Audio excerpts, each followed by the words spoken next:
Welcome to JK exam cracker once again students. और मैं हूं आपका होस्ट अंकुश ठाकुर। एक बार फिर से मैं आपके लिए एक और वीडियो लेकर जो है वो प्रेजेंट हुआ हूं। आज जो हमारी सीरीज़ चल रही है टॉप 10 एमसीक्यूज़ करके, ठीक है, उसकी एक और वीडियो लेकर मैं आपके साथ सामने जो है वो पेश हुआ हूं। आज का जो हमारा टॉपिक है it's about Rowlatt act of 1919 and Jallianwala Bagh massacre और जलियांवाला बाग, जिसको जलियांवाला कांड भी कहते हैं। आज हमारे जो ऑब्जेक्टिव्स क्वेश्चन रहेंगे इन्हीं दो टॉपिक्स के ऊपर रहेंगे, ठीक है गाइस। सो अगर अभी तक आपने हमारा जो यूट्यूब चैनल है उसको सब्सक्राइब नहीं किया है तो उसको सब्सक्राइब कीजिए, ठीक है। और बहुत सारे बच्चों का हमें जो है कमेंट्स आते हैं कि हमें नोटिफिकेशन जो है वो शो नहीं हो रही है, तो नोटिफिकेशन के लिए आपको जो है वो चैनल को सब्सक्राइब करना होगा।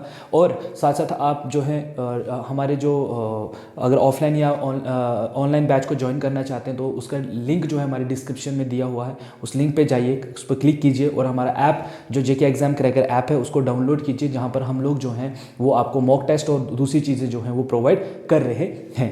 तो चलिए गाइस, आज की जो वीडियो है उसको स्टार्ट करते हैं बगैर टाइम वेस्ट किए हुए। आज के जो हमारा टॉपिक है वो है Rowlatt act of 1919। So guys, सबसे पहले तो इस टॉपिक को जानने से पहले हम इस पर थोड़ी सी चर्चा जो है वो करना चाहेंगे। राउलेट एक्ट बेसिकली एक्ट क्या था? इस एक्ट को ब्रिटिशर्स के द्वारा इंडिया में इंट्रोड्यूस किया गया था जस्ट बिकॉज ऑफ कि जिस तरीके से हमारी नेशनलिज्म बढ़ रही थी या जिस तरीके से हमारे यहाँ के प्रेस या जो भी चीज़ें वर्क कर रही थी उन्हीं के अगेंस्ट ये राउलेट एक्ट जो है वो पास किया गया था। साथ ही साथ जो मूवमेंट कर रहे थे हमारे लीडर्स उनके खिलाफ ये एक्ट पास किया गया था। इस एक्ट के अकॉर्डिंग क्या था, किसी भी बंदे को जो है बगैर ट्रायल के जो है वो अरेस्ट किया जा सकता था, ठीक है, उसको बुताया नहीं जाएगा, ठीक है। जैसे कि आपने आज देखा होगा कि हमारे फंडामेंटल राइट्स होते हैं जिसमें हमारा under article 32 of the Indian constitution कहता है कि मैं जो है वो आपका सेफ गार्ड करता हूँ आपको, जिसको हम soul and heart of the Indian constitution भी कहते हैं, जो हमें जो राइट ये है कॉन्स्टिट्यूशनल रेमेडीज़ है, ठीक है, उसी के अंडर रिट्स आती है, जिसमें पहली रिट्स आती है आपकी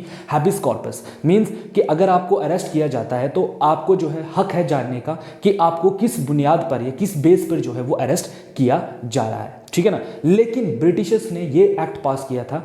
इस एक्ट के अंदर क्या था कि आपको जो है वो अरेस्ट किया जाएगा विदाउट एनी ट्रायल। आपको बताया नहीं जाएगा कि आपको क्यों अरेस्ट किया जा रहा था। ये सिर्फ इसलिए हो रहा था क्योंकि जो हमारे प्रोमिनेंट लीडर जिस तरीके से वर्क कर रहे थे उनकी मूवमेंट्स को रोकने के लिए ये सब ब्रिटिशर्स के द्वारा जो है ये एक्ट पास किया गया था 1919 में, ठीक है। अब इसी एक्ट के थ्रू जो है हमारे कुछ लीडर्स जो हैं वो अरेस्ट हो गए थे, जिनमें से कुचलू साहब थे एंड और भी जो लीडर थे जिनको अरेस्ट किया गया था। उन्हीं के लिए जो है लोगों ने क्या कर दिया था, एक छोटा सा प्रोटेस्ट रखा था, पीसफुल प्रोटेस्ट हम लोग कर रहे थे अमृतसर में जलियांवाला बाग में, ठीक है। और साथ ही साथ उस दिन क्या था, बैसाखी का फेस्टिवल था, 13 अप्रैल का टाइम था जब जो है बैसाखी का फेस्टिवल भी लोग मना रहे हैं। उस टाइम जो है हम लोग जो हैं वो पीसफुल प्रोटेस्ट कर रहे थे, लेकिन ब्रिटिशर गवर्नमेंट के द्वारा जो है उस टाइम इमरजेंसी घोषित की गई थी। अब जैसे आज आप देखते हो कि इमरजेंसी जब लगती है तो आपके बहुत सारे फंडामेंटल राइट्स जो है वो सस्पेंड होते हैं एक्सेप्ट राइट टू लाइफ को छोड़कर, ठीक है। आप जो है एसोसिएशन फॉर्म नहीं कर सकते हो, आप गैदरिंग नहीं कर सकते हो, है ना। आज हम लोग इस चीज़ को समझते हैं, लेकिन उस टाइम जब 1919 का टाइम था हम इंडियंस के लिए वो चीज़ नहीं थी।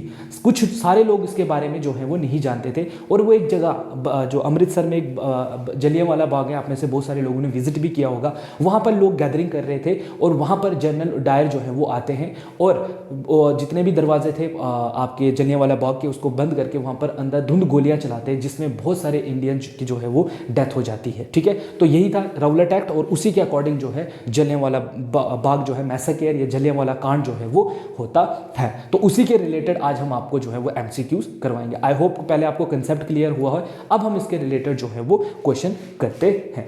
सो गाइस, सबसे पहले जो क्वेश्चन आ रहा है वो आ रहा है, when was the Rowlatt act पास? तो राउलेट एक्ट जो था इसको कब पास किया गया था? योर ऑप्शंस आर 1909, 1919, 1930 या 1922। As far as your JKSSB syllabus is concern, आपको पहले ही बताया गया है कि इंपॉर्टेंट डेट्स पर्सनैलिटीज़ को जो है आपने करना है। सो डेट्स और पर्सनैलिटी वाला जब भी क्वेश्चन आ रहा है तो गाइस उसको नोट डाउन कीजिए अपनी कॉपी पे, ठीक है, प्रॉपर नोट्स बनाइए, ठीक है, और इसको जो है वो प्रैक्टिस करते रहिए। सो गाइस, हम देखते हैं कि कब जो है ये कांड हुआ था। तो इसका राइट आंसर है 1990, ठीक है। जैसे मैं यहाँ पे टॉपिक में ही लिखा हुआ है, ये दोनों कब आए हैं आपके 1999 में, ठीक है। तो राउलेट एक्ट का पास होता है 1919 में, ठीक है। ब्रिटिशर इसको पास करते हैं। ठीक है, समझ आएगा। नेक्स्ट जो क्वेश्चन आ रहा है that is question number 2, the Rowlatt act was pass to.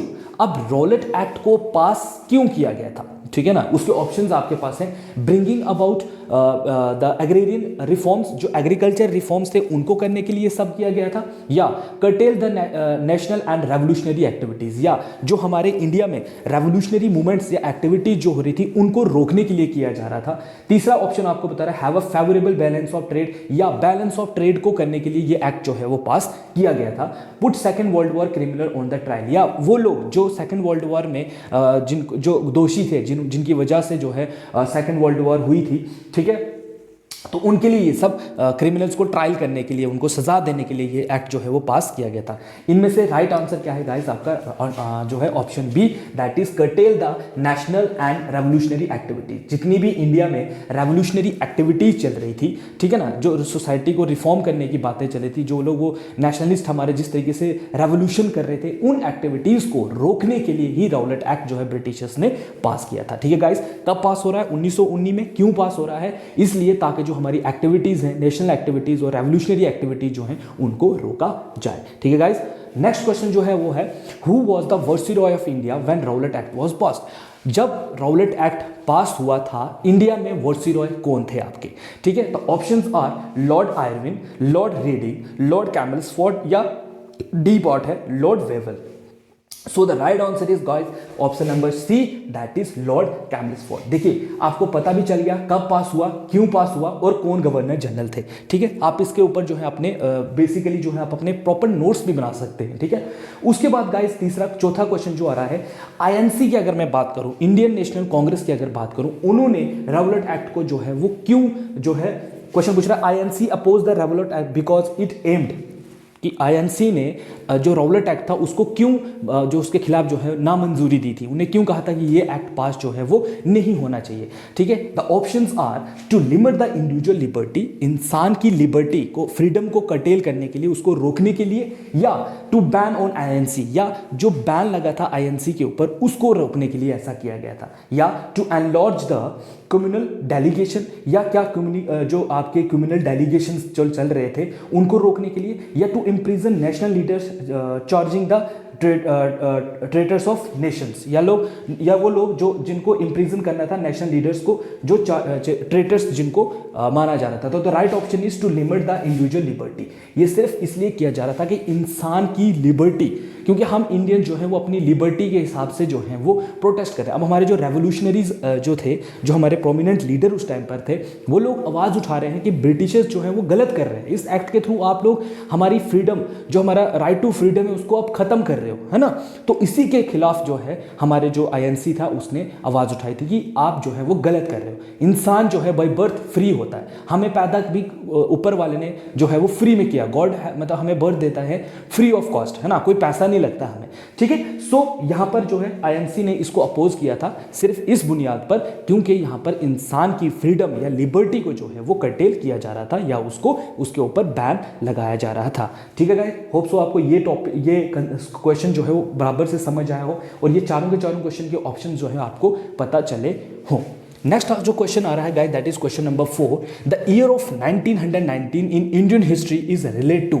1919 का जो टाइम था हिस्ट्री में उसको मेमोरेबल रखा जाता है और भी जो था इसको इंडियन हिस्ट्री में रिलेट किया जाता है किसके साथ? For the transfer of capital from Calcutta to Delhi, बिल्कुल भी नहीं, क्योंकि मैं पिछली वीडियो में आपको बता चुका हूं कि कब हमारी कैपिटल जो है वो कोलकाता से दिल्ली जो है वो शिफ्ट हुई थी। For the tragedy of Jallianwala Bagh massacre के लिए हुआ था, पार्टीशन ऑफ बंगाल के लिए हुआ था, या खिलाफत मूवमेंट के लिए हुआ था। So the right answer is guys your option number B, that is tragedy of Jallianwala Bagh. कब हुई है? 13 अप्रैल 1919 को। ठीक है, 13 अप्रैल 1919 को हुआ है। क्यों हुआ था? क्योंकि उस दिन जो है जलियांवाला बाग मैसाकेर हुआ था, ठीक है, अमृतसर में।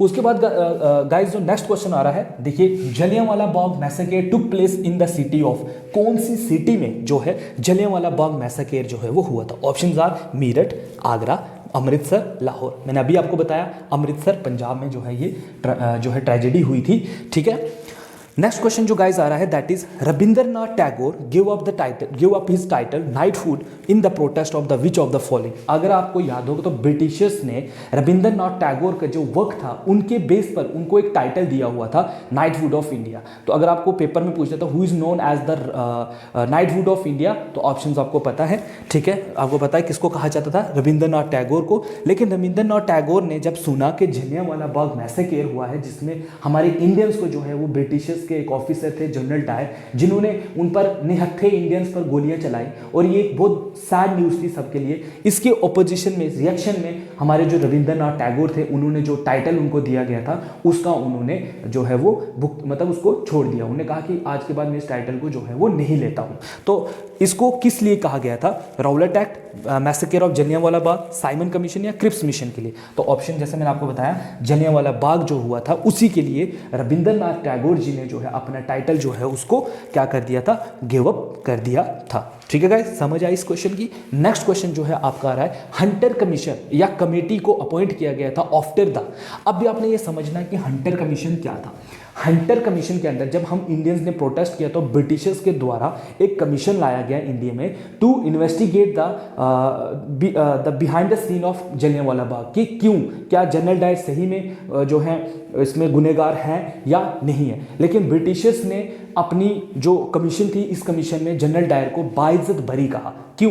क्योंकि उन्होंने रीज़न दिया कि भाई देखिए इमरजेंसी लगी हुई थी, हम लोगों ने पब्लिकली जो है अनाउंसमेंट कर दी थी कि कोई भी इंसान जो है वो गैदरिंग एक जगह पे नहीं करेंगे, ठीक है ना। लेकिन हम इंडियंस को कुछ पता नहीं है, जैसे आजकल आप लोग अवेयर हो कि इमरजेंसी, जैसे अभी रिसेंटली आपने देखा था कि ड्यू टू कोविड हमारे यहाँ पर जो है सेक्शन 144 जो है वो इम्प्लीमेंट हुई थी, आप बाहर नहीं जा सकते हो, घर में रहो, बट वी नो इट ना कि हम क्या है ये चीज़।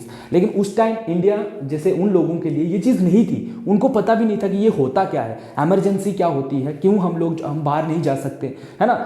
अब राजा महाराजा जब होते थे उस टाइम पर ये सब नहीं होता था, तो वो लोग पीसफुल प्रोटेस्ट कर रहे थे जिन पर की गोलियां चलाई गई थी। तो बेसिकली हंटर कमीशन जो है इंडिया में क्यों लाया गया था, जलियांवाला बाग के लिए ही इसको लाया गया था। ठीक है, आई होप कि हंटर कमीशन जो है वो आपका क्लियर हुआ हो। ठीक है, नेक्स्ट क्वेश्चन जो आ रहा है guys that is sir Michael O Dwyer was shot dead on 30 March 1940 in London bye.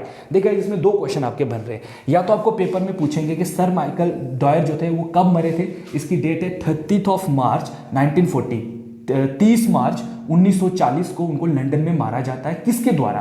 तो options are Madan Lal Dhingra, MPT Acharya, VD Savarkar या उधम सिंह। तो right answer is Udham Singh. Udham Singh जो है वो लंदन जाते हैं जहां पर वो गोली मारकर इनकी हत्या कर देते हैं रिवेंज लेने के लिए, कि इन्होंने हमारे इंडियंस पर जो है, क्योंकि हमारे कहते हैं रेवोल्यूशनरी लोग थे जिनके अंदर वो नेशनलिज्म इस लेवल का था कि भाई मारना है इनको, इन्होंने हमारे निहत्थे लोगों पर, है ना, फायरिंग वायरिंग की थी। इसी का बदला लेने के लिए उधम सिंह लंदन गए और उन्होंने जनरल ओ डायर को वहां पर गोली से उड़ा दिया था जब वो एक मीटिंग के लिए जा रहे थे। ठीक है, उसके बाद नेक्स्ट क्वेश्चन जो लास्ट क्वेश्चन आ रहा है, who was the viceroy of India at the time of Jallianwala Bagh massacre in 1919। 1919 में जो जलियांवाला बाग मैसेकेर हुआ उस टाइम पर जो है वो कौन लोग थे, वो कौन से वायसरॉय जो है इंडिया में रूल करे थे? ऑप्शंस आर लॉर्ड कैम्बलफोर्ड, लॉर्ड मिंटो, लॉर्ड कैनिंग या लॉर्ड डलहौजी। तो गाइज मैंने अभी आपको बोला इस वाले क्वेश्चन में कि कौन थे आपके, जब राउलेट एक्ट पास हुआ है तब भी लॉर्ड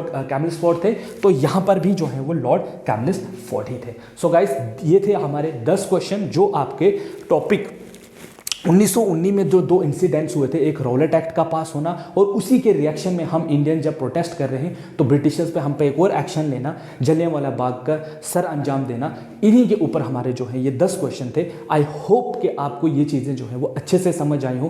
पेपर के पॉइंट ऑफ व्यू से ये बहुत ही ज़रूरी और इंपॉर्टेंट कंसेप्ट है। सो गाइज प्लीज़ इसको अच्छे से पढ़िएगा, या अगर आपने पढ़ा हुआ है तो आपको रिविजन हो जाएगी। प्रॉपर छोटे से नोट्स बनाइए और इसको कीप जो है वो ट्राई करते रहिए। ये सारे के सारे क्वेश्चन जो है हमने डिफरेंट एग्जाम पैटर्न से उठाए हुए हैं, जो डिफरेंट टाइम पर जो है डिफरेंट, चाहे वो आपका स्टेट लेवल का एग्जाम है, चाहे आपका सेंटर लेवल का एग्जाम है, किसी भी स्टेट का एग्जाम है, हमने वहां से ये लोग जो है वो पिकअप करके जो है आपके पास हम लेके आए हैं। आई होप कि आपको ये चीज़ें बराबर समझ आई हैं। नहीं आ रही हैं तो आप हमें कमेंट सेक्शन में लिख सकते हैं। हमारी इन टॉपिक्स के ऊपर प्रॉपर वीडियो प्लेलिस्ट हमारी यूट्यूब पे खास मेरी जो है वो बनी हुई है, आप वहाँ से भी समझ सकते हो। उन स्टूडेंट्स के लिए जो साइंस बैकग्राउंड बैकग्राउंड से हैं या किसी दूसरे बैकग्राउंड से जिनको लगता है कि हिस्ट्री थोड़ा टफ सब्जेक्ट है, तो वो वहाँ पर मेरी वीडियो जो है वो देख सकते हैं, जहाँ पर मैंने बहुत अच्छे से अपनी तरफ से पूरी कोशिश की है। जितना ग्राउंड लेवल पर हम लोग जा सकते थे आपको समझाने के लिए, वहाँ पर हम जो है मैंने समझाया हुआ है। जिन लोगों का ऑलरेडी ये ऑप्शन है या जिन लोगों ने इसको पढ़ा हुआ है, उनको जो है रिवीजन होगी यहाँ पर, और उनको पता चलेगा कि पेपर में क्वेश्चन जो है वो किस तरीके से पूछे जाते हैं। गाइस, ये क्वेश्चन आपको सबसे पहले तो टाइम मैनेजमेंट भी सिखाएंगे कि आपको पेपर के में टाइम मैनेजमेंट जो है वो बराबर रहे। मेरी पर्सनली यही है कि आपको जो है टाइम मैनेजमेंट हो सके, नहीं तो बच्चों का क्या होता है पेपर के टाइम पर टाइम मैनेजमेंट नहीं हो पाती है, ठीक है ना। सो गाइस, मेहनत कीजिए, पढ़ते रहिए, ठीक है। जितना आप पढ़ेंगे, जितना आप करेंगे, लेकिन जब तक आप टेस्ट नहीं देंगे तो उस पढ़ने का कोई फायदा नहीं है। तो कीप ट्राइंग एंड कीप जो है टेस्ट देते रहिए, ठीक है, इससे आपका ही फायदा है। तो ये थे आज के हमारे क्वेश्चन। अगली वीडियो में हम फिर से मिलेंगे कुछ और इंटरेस्टिंग फैक्ट्स लेकर आपके अलग से एक टॉपिक के ऊपर। तब तक के लिए जो है have a nice day and good bye.